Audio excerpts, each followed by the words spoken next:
Ayan, magandang araw mga Q. Welcome po dito sa ating YouTube channel, Super Q TV.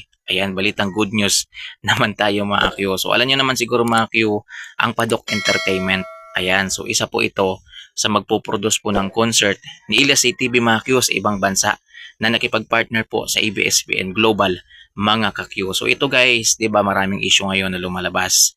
So ito mga Q, meron pong good news sa atin ang Padok Entertainment mga ka-Q. Ang sabi po dito ng Padok Entertainment mga Q, good news everyone, labi na sa Uhahay fans. Finally, para peaceful ang Amerikang tour. Kasama po ang mama ni Ilyas JTV sa Amerika. Grabe guys. Ayan, kasama po ang mother ni Ilyas JTV mga Q sa American tour. Sa concert nila mga Q sa Amerika. Ayan, so ito guys, para daw maging peaceful yung concert nila mga Q. Grabe guys, isasama po yung nanay ni Ilyas ATV mga Q. Ayan, so sana po maging tahimik na rin po yung mga tao mga Q. Kasi ito, kasama po yung nanay ni Ilyas ATV mga Q sa US mga Q, sa kanila pong US store na gaganapin by September mga ka-Q. Good news to guys. Kasi 'di ba ngayon daming trending ngayon na lumalabas kung ano-ano na lang. So ito po, wag na po kayong mag-alala kasi sasama po yung nanay po nila sa TV. So mababantayan po yung idol natin. So hindi po siya dun makakagawa ng iniisip natin mga Q na hindi naman po niya ginagawa guys. Yan. So kudos po sa Padok Entertainment. Grabe guys, no? Yan, para maging okay lang yung lahat, walang mapag-usapan mga Q. Ito, isasama po nila yung nanay po ni Ilyas ATV mga Q sa American Tour mga Q. Grabe guys, napakabait po ng management na ito mga Q. Napakaswerte po ni Ilyas ATV dito mga Q. Napunta po siya sa Padok Entertainment at ito po yung magpo-produce ng kanyang concert guys.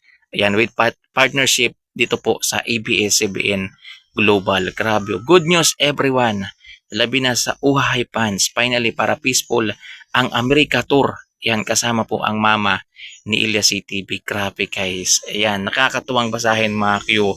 Na iniisip po talaga nila mga Q yung kapakanan ng mga tao mga Q, na siyempre kung walang kasama si Ilyas ATV dun mga Q, siyempre mag-iisip na naman ng kung ano-ano yung mga tao guys. So ngayon po, ito na. Yan, mababantayan na po talaga si Ilyas ATV mga Q doon po sa US mga Q, dahil nga kasama po yung kanyang nanay. Yan, ang dami pong natuwa sa comment section mga Q. Yan, may mga comment din mga Q na dapat si ano na lang daw yung kasama, si Abigail. Mga Q, nagtuturo po siya guys. Ayan, teacher po siya. Ayan, meron din naman siguro mga reason kung bakit hindi siya pwedeng sumama. At isa pa, meron po silang anak na kailangan niyang bantayan guys. So yung mother po ni Ilyas ATV mga Q, fit po talaga siya na sumama dito mga Q. Dahil alam naman natin guys, ayan, sa ibang bansa naman siya galing mga Q. At wala na po siyang binabantayang maliit na bata. Unlike po kay Ma'am Abigail na mayroon po, ayan, sa Apollo mga Q. So yun mga Q, ayan, sinare ko lang to sa inyo guys. Kasi baka hindi nyo pa alam. Ayan, ayan, sobrang natuwa tayo mga Q nung nabasa natin to. Grabe no? Grabe po yung Padok Entertainment guys. Yan, ang pait po talaga ng management ito. Iniisip po nila mga Q yung kapakanan ng lahat. Hindi lang ni Ilyas ATV mga Q. Siyempre mga Q, ang dami pong humahanga kay Ilyas ATV. Ayan, kung wala kasing kasama si Ilyas ATV doon mga Q sa US store mga Q, malamang mag-iisip na naman kung ano-ano yung mga tao guys. Kaya ito, para maging peaceful, ito po, isasama po yung nanay ni Ilyas ATV mga Q. So yun lang guys, wala pong concert ngayon ang Ilyas ATV Band mga Q. Rest day po nila ngayong araw, yan, July 10. So abang-abang kayo guys sa mga update pa natin mamaya. Maraming salamat mga Q. Ingat po kayo guys.